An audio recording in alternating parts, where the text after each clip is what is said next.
बिलावल जा MQM PTI ऐं BSP ते वार टिनी जमायतुनि जा जवाब सिंध असेंबलीअ में मकानी बिल की मंजूरी ऐं अपोज़िशन खे अक़लियत छॾण वारे वॾे वज़ीर जे बयान ते PTI MQM ऐं BSP हिक ही थी वयूं।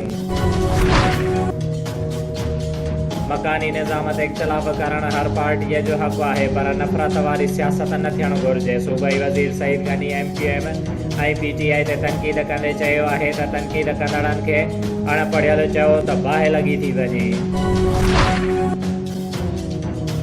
स्टेट बैंक व्याज जी शरह 100 बेसिस पॉइंट जी वाध करे छॾी। व्याज जी नई शरह 9.75 मुक़ररु। स्टेट बैंक चयो आहे त व्याज जी शरह में वाध महांगाई कंट्रोल करण लाइ कई आहे। आलमी मंडीअ में पेट्रोल सस्तो थियण बावजूदि हुकूमत जो अवाम खे रिलीफ ॾियण खां साफ़ इनकार। वफ़ाक़ी वज़ीर फवाद चौधरीअ चयो आहे त आलमी मंडीअ में पेट्रोल एतिरो सस्तो नाहे थियो जंहिंजा असर हिते पवनि। अवाम गैस जे इस्तेमाल बाबति आदत तब्दील करे, न त कुझु सालनि में गैस बि अणलभ थी वेंदी।